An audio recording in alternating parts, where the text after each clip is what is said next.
Alrighty, welcome back to another episode of Two Plane Sports. Today we are talking week two. Oklahoma playing SMU this weekend.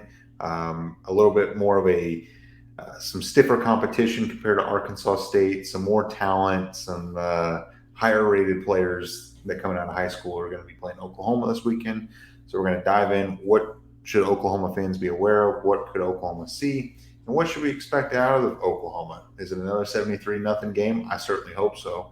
It's hard to believe that that would happen against SMU, but um, so we're going to dive in who you should be watching for on SMU and with Oklahoma. Then we're going to recap our bets. Which little heads up, it was not a great week for me after going 1-5. And then we're going to be talking our bets for this week. We also got Brandon's bets. Brandon decided he just needed a day off and just relaxing at home right now. He's always So taking these days off. yeah, a little R&R after that big live stream. It just takes it out of them. So, all right. So let's talk about Oklahoma and SMU. Obviously, Oklahoma's coming off a 73 nothing win last week, and then SMU is coming off of a 38-14 win over Louisiana Tech. So, kind of some similar, I guess, level of competition. Louisiana Tech, I guess you could argue, is probably a better team than what we saw in Arkansas State. Looking at SMU, there are some familiar players that Oklahoma at one point has recruited. Um, Maybe one's committed to him, aka Jordan Hudson. You heard a little bit about LJ Johnson, that running back. So, what are some of your thoughts on SMU? They've got a pretty decent quarterback. Oh, and another player and coach that came from Oklahoma, Calvin Thibodeau, and then Yep. Corey Roberson was also on their roster, another defensive lineman. So, yeah, some familiar faces for sure. I mean, the offense is definitely going to be significantly better than what we saw last week. Uh, but I also expect our defensive line to be better when it comes to at least the stats that we'll see on the post game sheet. I would assume we at least get, 2, 3 sacks. I don't anticipate that SMU is going to be packing or doing max protections a lot. They do have a really good running game. I would say last week, again, it is against Louisiana Tech, so take it as you will. But last week they had LJ Johnson go 14 carries for 128 yards, and then their other running back, Jalen Knighton, 17 for 64 yards. So a good duo right there in the backfield for SMU. Their quarterback, Preston Stone, I believe his name is, he did pass the ball a lot. I think it was like 38 attempts. Decent completion percentage, somewhere in the 60s, if I remember correctly. Two weapons for him that definitely OU's going to need to account for. Jordan Hudson, the name you just mentioned, he was a 5-star in his recruiting class, originally committed to Oklahoma, signed with TCU, and then this last offseason transferred to SMU. So he's going to be a guy that Oklahoma's going to need to account for. He did not have a game where you're like, man, he caught the ball a lot last week, but he made the big plays for that offense. 2 receptions for 72 yards. A guy that safeties are going to need to account for when it comes to deep passes. Probably going to see a lot of Billy Bowman if they do try to take shots downfield. And then RJ Maryland, their tight end. He actually led the team in receptions last week. 5 receptions for 58 yards. It's going to be a guy that he's athletic enough. If you watch him, the highlight from last week, he can make plays and create after the catch. So Justin Harrington definitely has his work cut out for him. Going to be a good test to see how much improved he is this season compared to his last couple at Oklahoma. Probably going to see a guy like Peyton Bowen come in, maybe protect him every once in a while. I would expect Justin Harrington to have the bulk of those receptions or that responsibility, given that he is the much bigger guy. Going to be someone that can keep up with him and match him pound for pound physically. That'll be a fun matchup to watch there. Overall, this SMU team is really the first true test for Oklahoma, especially not so much because they might beat us, because I don't think that's true, but they're definitely going to maybe have a couple of drives where you're like, man, if Oklahoma can stop them, that they can squash the momentum. That's going to be the story, I think. If they can squash momentum early, I don't think that team's going to be able to come back and fight if you have a big enough lead.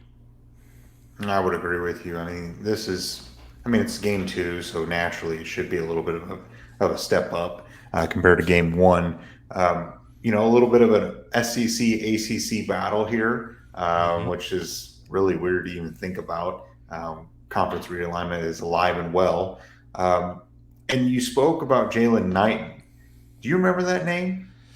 He sounded familiar whenever I was doing my research, but I don't remember him. I just remember the name. I don't remember him. Yeah, he committed to Oklahoma back in 2019, I want to say, and then decommitted to stay home at Miami. And then he was at Miami for 3 years and then transferred to SMU this past offseason. So he was once committed to Oklahoma. I remember seeing his, when Oklahoma lost him, it was a big deal. And obviously, it wasn't the end of the world, but it's funny you see some of these names pop up as the years go by. But you've got LJ Johnson and Jalen Knighton, both can rush the football. They can move the football with the rushing attack. Preston Stone coming out of high school, he's a true sophomore, I believe he is. He came out as the number 18 quarterback in the class. I remember when they landed him, he was a little bit of a surprise, in my opinion, whenever he picked SMU. And it just kind of goes to show that being in that DFW area, and as the program has started to take that next step where Sonny Dykes kind of got the ball rolling there, and now that they're going to a power conference, it could be a power four conference by next year. It goes to show you that SMU is going to be a threat for Oklahoma whenever it comes to recruiting. I know this isn't a recruiting talk, but SMU has that capabilities. With that in mind, SMU recruits quality players. They might not be all 5 stars, but they are definitely impact players. So when you look at this roster, you've got LJ, you've got Jalen Knighton as their two-headed Russian attack, Preston Stone as their passer, and then Jordan Hudson, who obviously was once committed to Oklahoma as well. You got Coach Thibs, and at the end of the day, Oklahoma has better athletes. It's got better, everything than SMU. This should not really be a close game. And it's if Oklahoma's defense, because SMU can score the ball, can they get pressure on Preston Stone and make him uncomfortable? That's the biggest thing. And I know that was like the one takeaway, or I guess negative thing against Arkansas State, but they had, like you said earlier, they had the max protections and stuff. Can Oklahoma get a pass rush this weekend? Because, like you said, they're not going to. SMU isn't that far of a step down that they need to do max protect every single play against Oklahoma. Can Bothrid get a pass rush? Can Ethan Downs? Can Reggie Grimes? Can someone make Preston Stone uncomfortable? That's going to be the biggest thing. If they can, I'm telling you that this defense is going to make SMU look bad if they can get a pass rush. They don't even have to sack them. It's just got to be in the backfield. I agree. And then they get their, I'm going to go ahead and say it, their best pass rusher back this weekend in our Mason Thomas. At least the best when it comes to proving on the field at the collegiate level. He, I think, is going to be a guy that if he can stay healthy for the next 2 years, is going to be threatening to be in the first or second round in the NFL come his time. You get to see him back. He should be getting plenty of playing time this weekend. Him and Trace Ford, or him and PJ, or PJ and Trace Ford, a combo of those three guys are going to be really fun to watch, trying to come off the edge there. Talking, though, about our offense versus their defense, their defensive line their front seven had a good week last week. They ended up getting 6 total sacks, 4 of them coming from the defensive line. 2 of them came from their freshman linebacker. I think his name's Alex Kilgore. Pretty cool football name, if you ask me. You're going to have to account for that guy.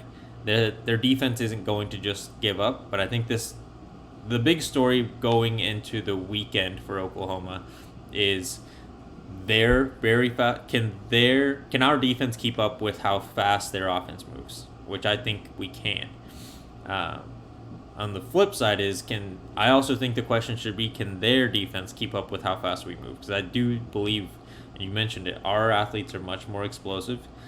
Not that they don't have their guys that do make our playmakers for them, but if you compare rosters, I would say Oklahoma has more playmakers than SMU does this year. OU should be able to shred the secondary.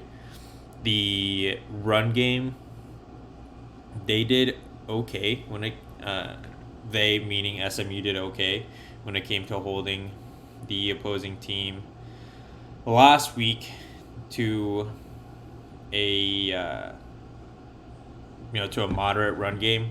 I'm gonna double check real quick, so I'm not just spewing some random stat. Where did SMU go? We'll get back to the specific stat, but at the end of the day, Oklahoma's offense is fast enough, and then once you do have a lead, can you do those methodical longer drives? Keep the offense on the field. Converting third downs. That was huge last week. Big pain point that the team had last year. Can you do it 2 weeks in a row against better talent? Can you convert more third downs? As many as last week. I think they only missed 1 third down conversion last week. That would be great to do again.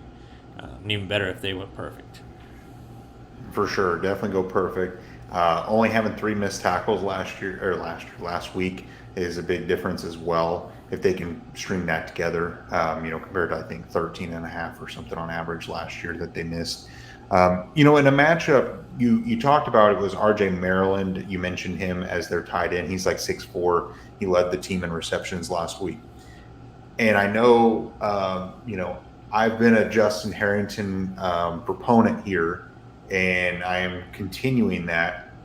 I'm curious to see how Oklahoma matches up with him. He's 6'4". He's a tight end. He's kind of the what do you want to call it? The safety outlet, the security blanket for Preston Stone. And when you think about that, being 6'4", Harrington 6'2", 6'3", naturally, or maybe he's even 6'4", I can't remember, but he's around that same height.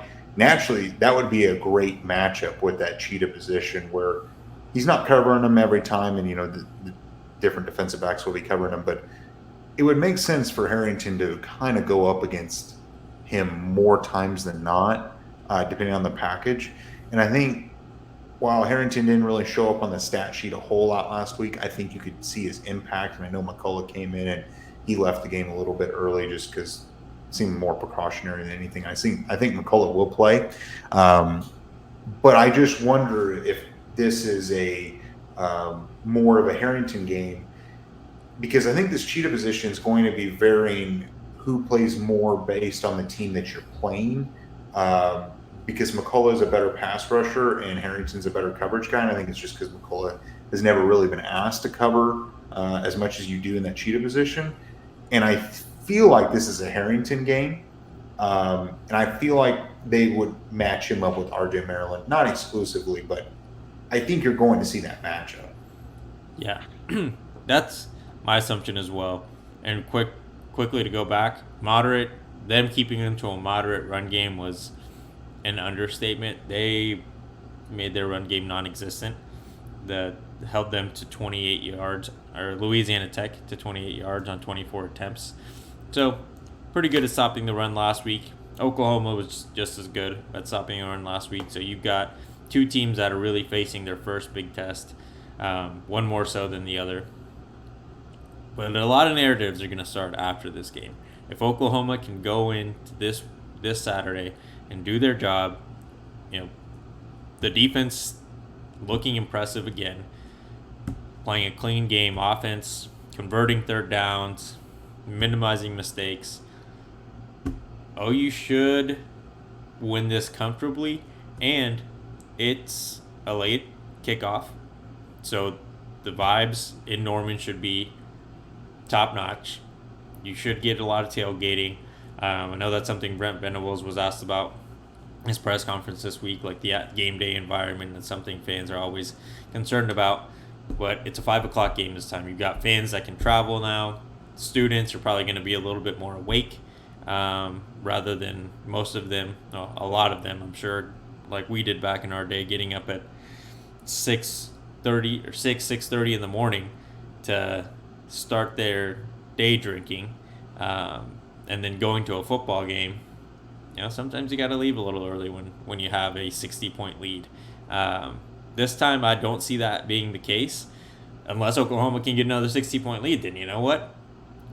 Fair.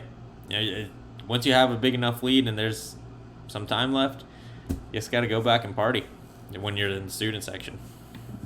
You do. We very notorious for that. Whenever it's like a 40-point lead at half, and it's like, all right, why don't we roll out? But we were always good about close games and important games and stuff. Always staying there. But at 5 o'clock again. I wish I could be there, and obviously I know you wish you could be there as well. As we talked about in our live stream, we're planning on the UCF game in late October for all of us to be there, which should be a lot of fun.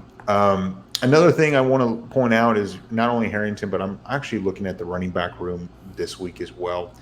Again, you have to take things with a grain of salt against Arkansas State, but last week they didn't really have to run the ball. It wasn't crucial for them to win, rushing the ball, having a 100-yard rusher. But no one really jumped off the charts last week. Javonte Barnes only had 3.8 yards a carry against Arkansas State. He had 13 carries for 48 yards, I think it is. And Tolly Walker, ran the ball a little bit. Then obviously later Dalen Smothers and a few others ran the ball. Gavin Sawchuk should be back and should be playing this weekend. I'm curious to see, and I think the running back room will be more important, obviously more utilized against a better opponent. With Gavin Sawchuk, he's only played really in the Cheez-It Bowl, and I'm curious to see how much they give him carries-wise. I'm curious to see if Javonte Barnes gets the lion's share of the carries like he did last week. Even though Tolly Walker got the start and things like that, is that really the way it is? I'm not sure. I'm curious to see Gavin Sawchuk's impact. So I'm really curious to see how that rolls, because I think that's going to be very important to how well this offense runs when you play against a better opponent like an SMU. Yeah, I agree. Gavin should play just based on what we expect of him, how he did in the Cheez-It Bowl, you mentioned. Probably not going to play too much, though. I think he's nursing a hamstring injury. You don't want to rush back and give him 15 carries when he's having to deal with that. You don't want to make it any worse. Just ease him in, maybe 5 carries this game, and gradually go up. So I would expect Javonte, either Marcus or Tawi, to be the duo, or maybe all three of them. Who knows?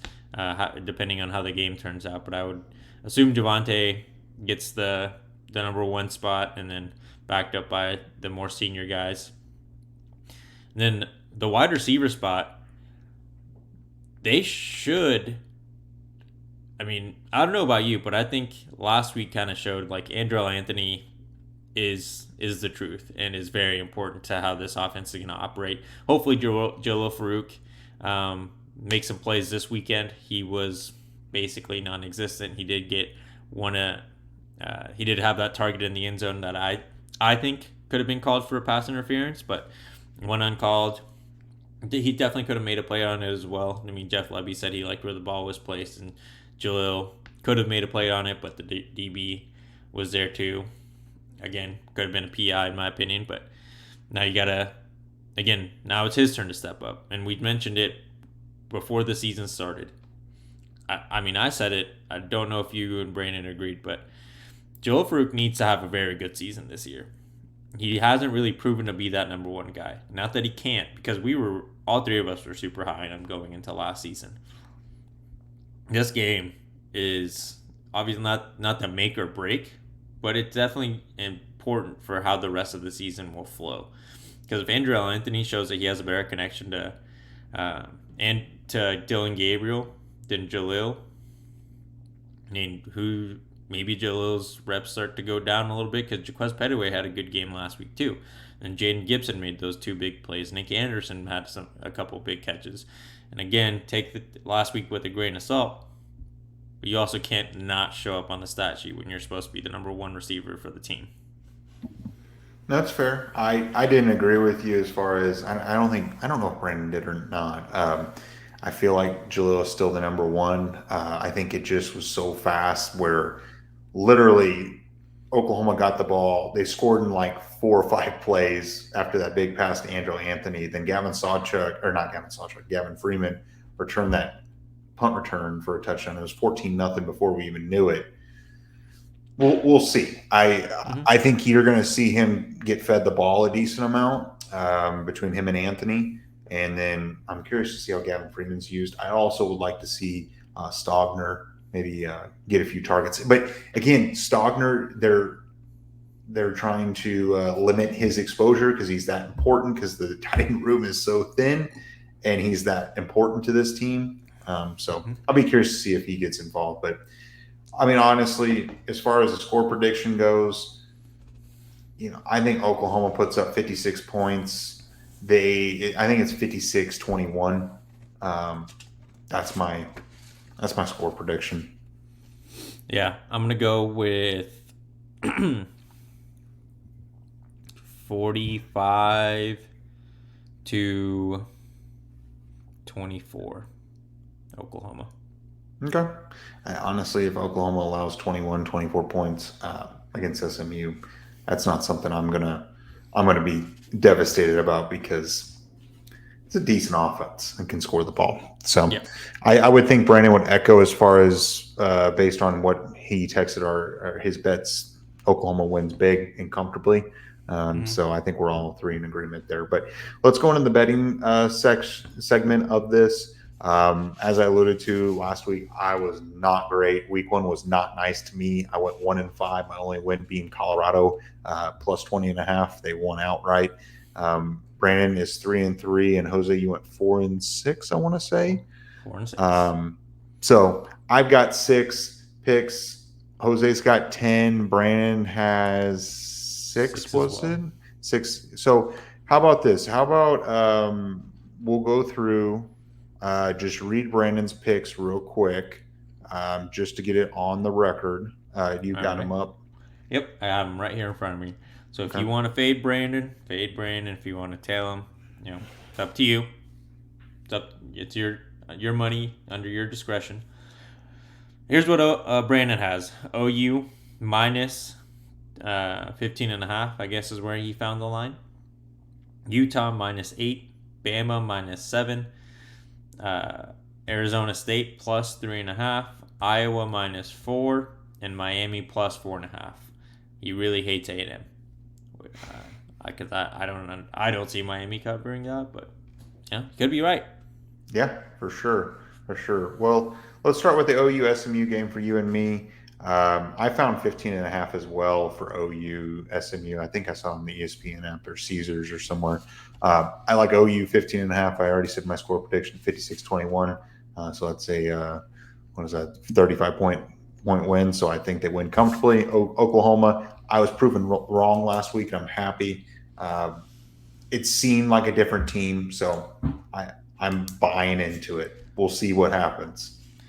I'm going to take, since you guys found 15.5, because I found 16.5 on the sportsbook I use, I'll take the 15.5 just so that I don't have to stress about that extra point. And then I also took the over of 68.5, which is where I found the point total. Okay. Another one I've got is Virginia Tech Purdue. So Virginia Tech is only a 3-point favorite against Purdue, and Purdue is coming off a loss to Fresno State 39-35. They're playing at Virginia Tech.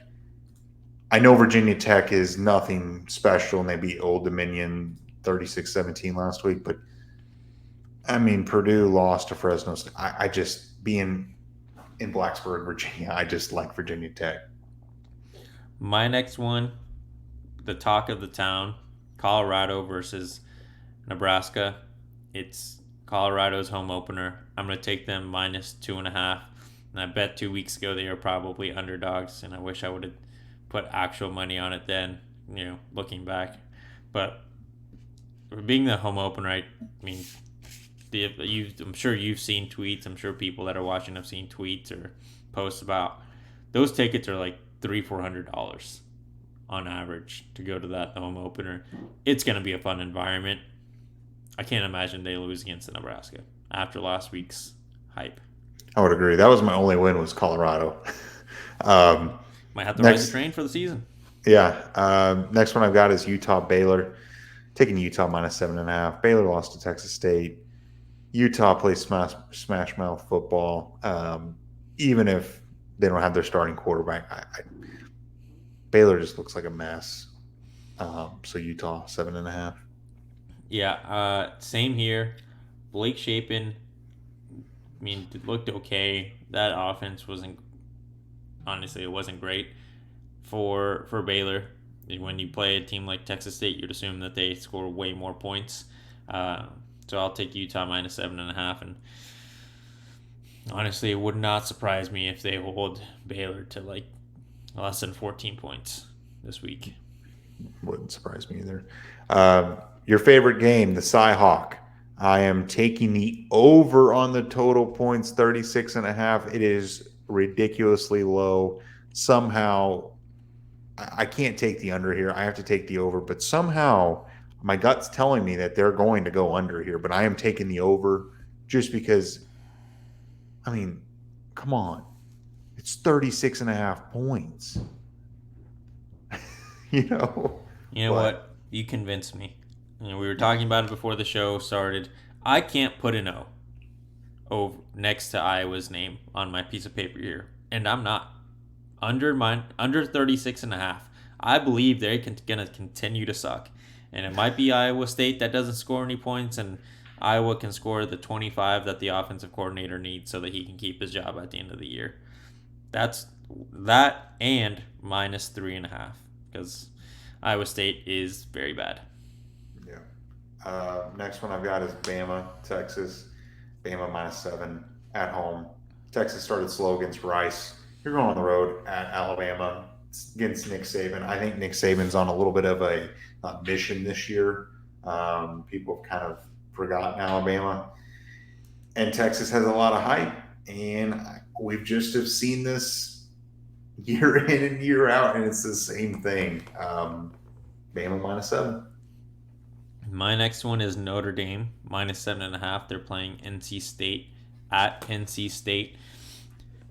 It's a team we haven't talked about, but Sam Hartman's looked good over the last 2 games. Obviously it's not huge, the best competition they're going to play, but he's played well. They're still playing good defense. And NC State lost their quarterback from last year, Devin Leary. Then last week their quarterback only threw for 155 yards, and they only ran for 96. They managed to win, but I don't think that's going to help them win against a Notre Dame team. Yep. My last pick, and I know you got a few more. Oregon against Texas Tech. Give me the Ducks minus 6.5. Texas Tech blew it against Wyoming. The Ducks are pretty darn good. They'll beat them by more than a touchdown. So here's my last 4. In the same game, I'm taking the opposite side. Texas Tech plus 6.5. They were undefeated at home last year. You know what? I'm sure Oregon is ready for rowdy stadiums, but I don't know if a Pac-12 team can compare to how rowdy Lubbock can get. They're going to get tortillas thrown at them. They've never had to experience that before. Oklahoma does it every other year, and it still gets frustrating. Seemingly gets frustrating to the players because it's always a close game there. Ended up losing last year when it seemed like we shouldn't have. And they're just terrible on the road. So I'm just going to assume that they're going to be really good at home. So I'm taking them plus 6.5. ASU versus Oklahoma State. I'm taking the money line. I don't even care about the points. Oklahoma State looked like shit last weekend. Arizona State actually looked pretty good up until the monsoon hit Tempe, and it was hard for them to throw the ball. As long as there's clear skies on Saturday night, I think Jaden Rashada is going to shred that defense. Second to last game, Washington. Let me check who they're playing. Versus Tulsa, but it's at Washington. So Tulsa might have to experience 2 thrashings in a row. They're going to play a guy that might be in the Heisman at the Heisman ceremony at the end of the year. And Michael Penix they had a great game last week. Can't imagine he slows down at their home opener in their second game. I don't remember if the first one was a home opener, but I'm gonna ride to the Washington minus 34.5, and then Jacksonville State. I'm kind of just taking this one randomly. Pat McAfee talks about it a boatload and how Rich Rodriguez is coaching those kids up down in Jacksonville State. They're underdogs plus 14.5, so I'm just gonna. It's more of a let's see, kind of a dark horse bet because I don't know much about them, but Rich Rodriguez was a very good coach for West Virginia back in his day. Yeah, and as you say, it's a numbers game, right? Numbers game. What is that, 11? 11. Yeah, that under 36.5 might come back to haunt me, but I can't put a no. I just can't. Yeah. Well, we'll see. So, all right. Well, there it is. You made it this far. Be sure to like the video, subscribe to the channel, turn that notification bell on, follow us on Twitter, Instagram, Facebook, Apple, Spotify, and TikTok. Everything's linked in the description below. And remember, every Tuesday night, 8:30 p.m. Central, we go live to talk Oklahoma football, recruiting, and just general college football. So be sure to join us then, and we'll catch you guys next time.